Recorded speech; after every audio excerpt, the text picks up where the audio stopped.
All right. What's going on, everybody on YouTube? Griffin here, coming back to you guys with another live stream from the Millennial Motivation Entrepreneur YouTube channel. First and foremost, before we get going with this week's Sunday Stock Talk, if you're tuning in for the first time, we'd love to have you join our awesome network of like-minded people looking to just achieve financial freedom by any means necessary. We specifically talk about the stock market and whatnot here for the most part. So if you're new to the stock market and that kind of thing, definitely consider hitting that subscribe button below and hitting the bell icon right beside it. That way you'll be notified every time we go live or upload another video.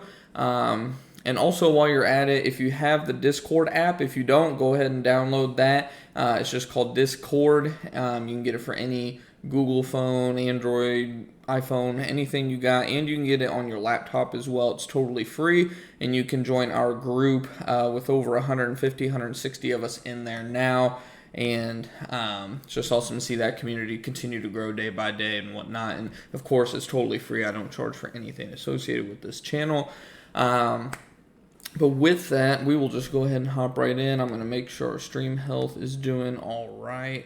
Looks like we are live and going, so we will just go ahead and get started. Other than that, I think that's pretty much it for the little beginning of the video BS. So it looks like starting off the week, or at least starting off this first trading session overnight, looks like the NASDAQ is down about 0.25%. Looks like the markets overall are down between 0.25% to roughly 0.5%. We got the ES. It's not showing. Let's go ahead and pull it over here. Yeah, everything's down between 0.25% to 0.5%. We were actually down about 0.75% across the board early on, and then we actually went green briefly for about half an hour or less, and now we are back in the green. However, we have seen an uptick recently of about 0.25% over the last half hour or so. So it's been a little bit volatile, not too volatile compared to what we've gotten used to over the last 1 to 2 months now, obviously with the coronavirus and whatnot. But overall, we've had about a 1% from bottom to top in terms of the market so far. And then when we just go and take a look at my overall holdings, of course, we're only holding some TQQQ and SDAO. 15 shares of TQQQ and then just 4 shares of SDAO. Just holding SDAO is a kind of a little hedge. Of course, SDAO won't start trading until I believe like 3 a.m. Central Time in the U.S. tomorrow. TQQQ, however, has already started trading. And you can see so far we're down about $1. We're pretty much unchanged when you combine the two. So it'll be kind of interesting to see what happens. I was actually in the green on this a little bit ago by about $5, but again, it's hovering right around unchanged overall. And then year to date, we're still up about $200, dead on $200 at the moment. So up about 13% on the account over the last 3 weeks. You guys are probably wondering what happened to my USO position. One of you guys actually asked that in the comments recently if I was still holding USO. You said you got in around $4.40, something like that, which that is a pretty good position. I personally probably have held if I had a position that was that low on the price. Yeah, you're still down a little bit, but not too bad. Me personally, my average price was right around $4.70, and I was hovering right around plus or minus $50 essentially. At one point it was down like 60, and then it was down only about 45, 42 at one point on Friday, and I was like, you know what, I'm sick of holding USO. It's junk. I'm just going to go ahead and sell it, just learn my lesson and move on, just stick with what works for me the most, which is of course the micro mini futures, which I haven't traded in a while, ever since all this started going on. But right now, leveraged ETFs, obviously TQQQ, SDAO, SPXL, and then obviously you have the short versions and whatnot, SPXS, SDAO, and SQQQ. And then, of course, those SPY vertical spreads. I haven't done one of those recently since moving over to TD Ameritrade. I'll probably look at placing one in a little bit, probably a bearish one to kind of hedge my portfolio, because I wouldn't be surprised if we see a little bit of a pullback in the markets overall, but we'll talk about that more in a minute. But yeah, that's just kind of where I'm sitting overall. Like I said, you can see we're pretty much unchanged right now in the positions. And our leverage in terms of how much, or not even leverage, our when you're talking about shorts versus longs, We have about a 1 to 10 ratio in terms of dollars. I think it's just under 1 to 10, like 1 to 8, 1 to 9, something like that. Right around a 1 to 9 ratio in terms of dollars of going long the market versus going short.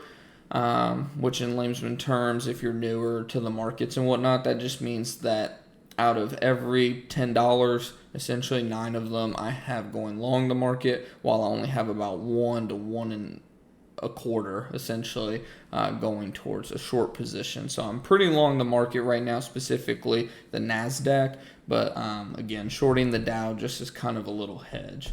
So with that, we will go ahead and go back over to the charts.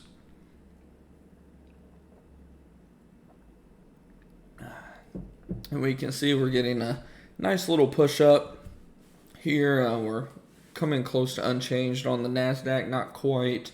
And I think my position might have just went green. Yeah, so we're up now $1.65 on that, but I'm not really going to look at that position too much until we head into tomorrow morning. I'll keep a look on the NASDAQ and whatnot. But of course, this is the time. This stream is for you guys. If you guys have any stocks or just general questions about the stock market and whatnot, or if you have any questions in general, just about like, if you have, I know I have a lot of people tune into like the budgeting videos and just achieving financial freedom and whatnot. If you have any questions at all just regarding the stock market, finances of any kind, definitely shout it out there in the chat, and I will definitely be willing to answer your questions and whatnot. And I want to make sure we're doing okay. Looks like we have 2 of you tuning in, and hopefully you guys are enjoying the stream so far. Hopefully it's the quality and whatnot from an audio and video standpoint is doing good for you guys. If you want to give it a thumbs up, I greatly appreciate that. We'll take a look over here at my flexible grid. So you can see I'm just pretty much keeping an eye on the broader markets right now for obvious reasons. Obviously, we're shorting the Dow. It's very, very small position to hedge our QQQ or TQQQ position. So that's pretty much all that I'm really doing at the moment. However, if I can get my stuff to cooperate, because I did not want to do that. I wanted to do that. I want to look at my ETFs. I want to look at the companies. Pull that down. But when I look at everything, overall, everything I will say is starting to look a little overstretched, especially on the NASDAQ side, like on your technology and whatnot. Apple starting to get overstretched a little bit in my eyes in terms of just how hard it's bounced recently. Same thing with Amazon, even Microsoft. McDonald's, not so much. Obviously, that's more of a Dow component and S&P. Facebook really isn't too overstretched in my opinion, but then again, it didn't really pull back quite as much as everything else. It dropped all the way down into the 130s. Still had a pretty decent bounce overall, of course. But there's really just not a lot out there right now in terms of individual stocks that I can really look at and say, you know what, that's at a steal of a price. It's an awesome deal. I mean, of course, you have the airlines and the cruise lines, which are still beat up. Even those, they've had a pretty solid bounce, and I'm starting to think they're a little bit overstretched when you're looking at just how much the economic impact is going to really affect them. I mean, you got Delta Airlines, which is up $5 from the low, a little over $5, so up somewhere around, like 20% roughly. So, I mean, everything, there's just nothing really out there in terms of individual stocks that I really like, which is just honestly, BX is another one I was playing here and there. It's up over $50 now. I mean, I was trading this thing down near the low at like $33, $35, and now it's up to $50. It was up 4.25% on Friday. There's just not a lot a lot of individual stocks are overbought right now. That's why I wouldn't be surprised if in the next week we see some sort of a pullback. It might take a week or two, but I see some sort of a solid down week overall, like just a few percentage points, nothing crazy. But a lot of these stocks, I mean, they're just not attractive to me right now. I mean, look at Ross, for example, Ross Stores. This thing was down all the way down the 50s. It's almost back up to $100, $91, $92 right now. So it's almost doubled.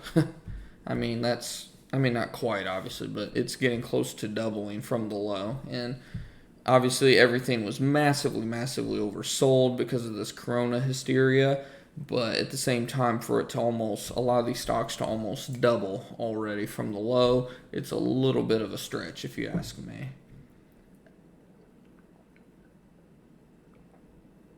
However, I will say I am in the camp that strongly believes, like, yes, we need to go ahead and start opening the economy back up. It's not to say that we need to be reckless about it. Obviously, we need to kind of take it easy, kind of do what we're doing here in Texas, actually, where our governor is just kind of slowly opening the economy back up in stages. I forget how many stages there are, but I mean, taking it nice and slow, not like rushing in, just opening everything up free game at once, just kind of slowly doing it and see kind of how that progresses, how that correlates with cases, all that good stuff. But we definitely need to at least start like we're doing down here in Texas, just slowly getting this economy open back up, because it's going to be really bad economically if we don't, of course. Now, obviously, you have the whole argument about, well, do we want to put lives over the economy, or do we want to put economy over the lives, blah, blah, blah. That's not what they're doing at the end of the day. It's just obviously you cannot cause a massive depression like this country's never seen over a virus at the end of the day. Obviously, it's bad. We've known it's bad. But when you look at the facts, look at the numbers, look at the science even, it's not as bad as the media leads you on to believe. So I think that's what's going to happen over the next few weeks. Everybody's wondering if it's going to extend into May, extend into June, talking about canceling football season, which if that happens, you're going to see riots like never before. But no, I mean, me personally, I don't believe you're going to see any of that happen. I think the latest from a nation standpoint, you're going to see this extend to is maybe at the absolute most, like that Mother's Day time frame, which is like May 10th, May 20th, somewhere in that range. So either way, you're talking another 2 to 4 weeks at the most. Am I saying that's when the entire economy is going to be open back up and everything is just going to be back to normal? No. But what I'm saying is I think from a nationwide standpoint, every state, everything, I think you're going to see every state by the beginning of May to second week of May at the most, at least start taking the steps like we're doing down here in Texas, where we're just slowly, just step by step, over a longer period of time, open everything back up. And if you think it's going to take 4, 5, 6 months to open the entire economy back up, you're just foolish, and you need to step away from social media and 24-hour news, because it's rotting your brain. It's not going to take 6 months to open the economy back up. I mean, that's just ridiculous. 6 weeks, maybe, but 6 months, not going to happen. Again, that's just my 2 cents on it. Just looking at the numbers, looking at the science, looking at the actual facts, not looking at the hysteria of the situation.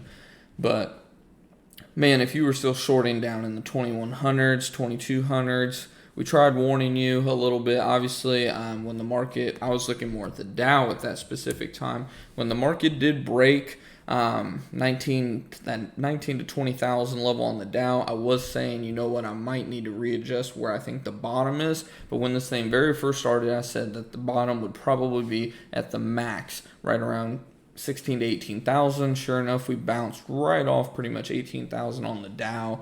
And then it's just been hysteria to the upside ever since. And that's why, of course, I would not be surprised if we see some sort of a pullback. Not to mention, you see here we're about to pull up on, I believe this is my 50-day SMA. Let me make sure here. Yeah, my 50-day. So we're butting right up against that 50-day SMA right now. Probably going to get rejected. Might pull down here to the 8 EMA on the one-day chart, which from a Dow Jones standpoint, you're talking about roughly 1,000-point drop. Nothing major, but it's still 1,000 points at the end of the day. You're talking about a couple percent to the downside. So when I say pullback, I'm not necessarily saying that we need to pull back and retest 20K, though we may retest 20K before going higher. But I'm betting a little bit more on the conservative side. I'm thinking more around 22 to 23,000 on the pullback. And then maybe we'll continue higher, or maybe, who knows. A lot of people are expecting that we'll get rejected up here and go down. That could happen. We could even retest the lows before all said and done. Do I think that's going to happen? No. I tend to be more bullish on the market, of course.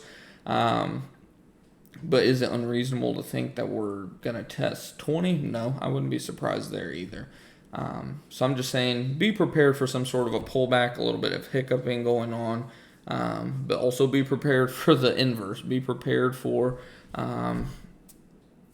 states and everything to start opening up the economies, and then the market sees that as amazing news, and then boom, we just bust to the upside. Next thing you know, we're at 25, 26,000 again overnight, and we're like, wow, what the hell? How did that happen? So, I mean, we've got a lot of room to move on the indicators and everything. Our shorter term charts, even, they're not showing any signs of overbought or anything.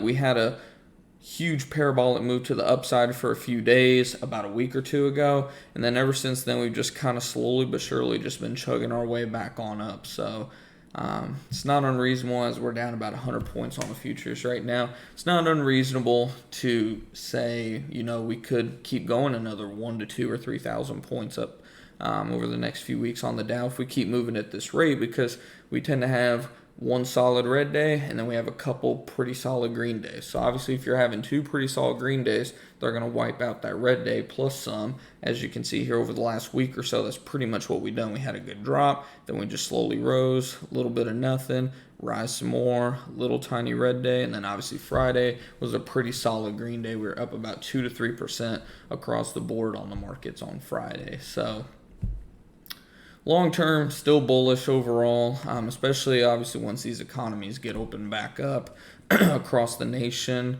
Obviously, earnings season is going to be horrible. Everybody keeps talking about earnings season is going to drag us down.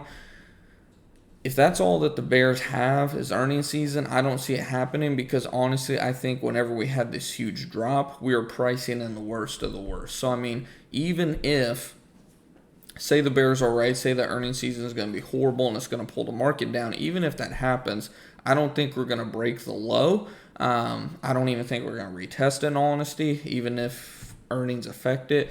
But I really, really do not think we're going to break that low, and that's worst case scenario is touching it, essentially.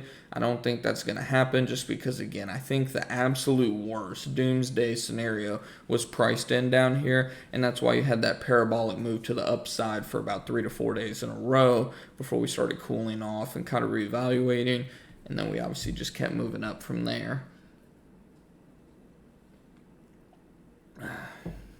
But again, this is all just my 2 cents. And what is very, very interesting, which nobody's even really talking about here, but what's very interesting is this move that we've had over the last 2 or 3 weeks now is moving without oil. I mean, oil is still going down.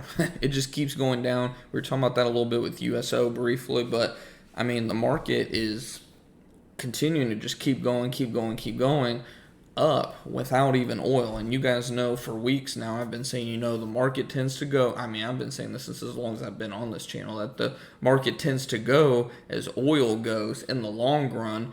But as of now, that theory is being crushed. I mean, the market just continues to go up without oil really doing anything, given it looks like oil has finally found a bottom around that $19 to $20 level, but it's far from over, I think, with oil. I think oil's going to at least retest that $19 level one more time. If it breaks, we could be talking single digits. I don't think that's going to happen. I think the absolute bottom worst case scenario is 10 to 15. But who knows right now? I mean, we're seeing unprecedented things going on with oil, things that I've never seen in my lifetime. It sounds like a lot of this, when you're talking in terms of pricing, daily moves, blah, blah, blah, hasn't happened in 20, 30 plus years. So, I mean, you're talking some unprecedented territories in terms of what's going on with oil right now. But, I mean, just imagine if somehow, some way, oil starts to kind of get its footing and the energy sector starts to go back up too, that's just going to give the market more fuel to the fire to keep moving to the upside. I'm not trying to stretch myself out, so to speak, just looking for reasons for the market to go up. If anything, this is a reason for the market to go down. That's the whole point of why I'm bringing up oil. Is it's just kind of crazy to think that the market tends to go as oil goes.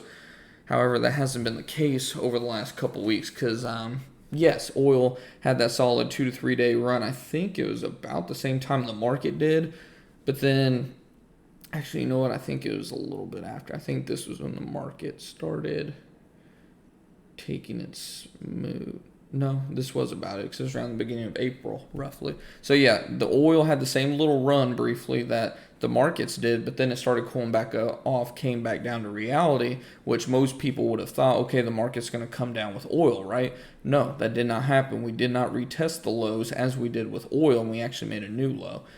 So it's not out of realm of possibility to think, what if oil somehow finds its footing, starts to even just show signs of life, not even signs of coming back to 30, 40, $50, but just signs of life that, hey, we're at $25, hey, we're at 26, it's starting to move up, oil starts to gain some footing. What do you think that's going to do to the markets overall? Who knows, to be determined at the end of the day, but just something to think about for sure. I was thinking about that a lot over the last week because I was just shocked. That's why I got into USO. I was like, hey, the market's really moving up. Surely, even with everything going on with oil, it looks like a lot of these, like OPEC, Russia, and the Saudis are coming together, cutting barrels, cutting production left and right. Surely oil is going to start finding its footing. That's why I hopped into USO at the beginning of last week, I think it was. And that trade just didn't play out in my favor. Oil's just, like I said, it's doing unprecedented things right now.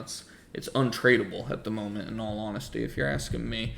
And I've been keeping up with oil since I was 15 years old, so coming up on 8 years now that I've been keeping up with oil. This is just untradeable right now. If you're looking as a long-term investor, probably not a bad idea to start buying a little bit, and just holding it forever. But at the moment, if you're looking at it as a swing trader or day trader, it's very, very, very, very volatile and just way too risky, in my opinion, to be trading. But that's just kind of an interesting perspective and something to think about going in the next few weeks with the markets when you're looking in terms of what could cause the market to go up or down. So let me know in the chat or in the comments if you see this after it uploads, what you think about that take on oil and what you think might happen moving forward. Hopefully we're still doing all right on our stream. I see we got 3 of you tuning in. And of course, if you're tuning in for the first time, we'd love to have you here going forward in the future. We try to go live 2 to 3 times a week. So definitely start hitting the subscribe button below. Hit that bell icon right beside it. That way you'll be notified every time we go live or upload another video, of course. And now I'm out of water. So other than that, I'll just do, if you all don't have any questions, and of course, like I said at the beginning of the stream, if you have any questions, stocks, ETFs, futures, like any questions or anything you want me to take a look at, feel free, shout out there in the chat. That's what I have it pulled up for at the end of the day, because it's not pretty by any means. I want to interact with you guys, of course. But we'll just go back briefly. I'll give you guys a few minutes if you have any questions or stocks you want me to take a look at. We'll just go back briefly, take a look at everything. So down a little bit now, just a tiny bit on the TQQQ position. We're down about 50 cents roughly per share on that position. Again, nothing major, well under 1%. And obviously that is just because QQQ, the NASDAQ is down a little bit right now in the futures. However, it's starting to look a little bullish to me. Obviously, there's going to be a pretty solid brick wall right around that 88.10 level. It looks like that was a pretty solid brick wall Friday afternoon when we had that parabolic move to the upside the last hour of trading. Cooled off tonight, and then again we got above it briefly, which is why it looks a little bullish to me, is we actually broke above that. We did see some heavy resistance in the 88.30 range, but I expect us to at least retest 88.10 again. I expect us to go ahead and break through it, and then we're going to find out some sort of resistance probably around that 88.20 to 88.35 range. That'll probably be the next kind of brick wall overnight tonight, if we get up to that level. I believe we will, but we'll kind of wait and see what happens overnight. And then from the broader market standpoint, take a look at ES, since I know that's what a lot of you guys trade over here, the MES and ES. Looking a little bullish to me too. Looks like we have a pretty solid support right around that 28, we'll just call it 28.50. Not exactly, but right around 28.50 level seems to be a solid level of support. Your resistance level is going to be right around, we'll call it 2867 to 70 roughly. So that's going to be an area to watch, about 8 to 9 points away. Shocker, right around where it would be going green. So if we can break through that, let me take a look at the 1 hour chart here. The 1 hour charts are just hard to read right now because, I mean, we've just been going obviously just nonstop to the upside. We've had very little down movements, almost kind of in a channel, really, if we try to draw something out here really quick. So, and again, this isn't going to be exact. I'm just doing this quickly for you guys. Something right around, like, call that good enough. So we're kind of just in this little tunnel right now. Again, this isn't exact. I just tried to get it somewhat close. So if we break through that 28, we'll call it 2870. The 2870 level, I could definitely see us coming back up to 2900 easily. So, man, if 2870 is going to kind of be the level to watch tonight. If we can break through 2870 on the S&P 500, you might be talking about seeing 2900 tomorrow. We came pretty close to it on, what was that, Friday, I believe, Thursday or Friday.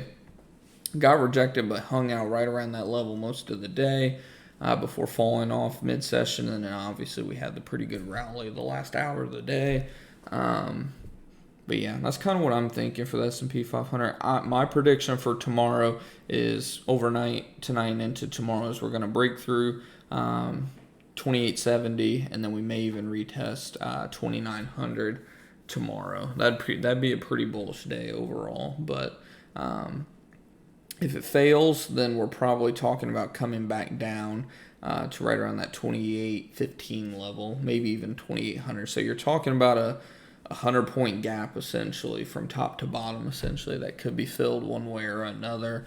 So we'll see what happens. I'll bet on the bullish side because bulls tend to be right more times than not. So I'll just stick with the side that tends to be on the right side of history when it comes to that.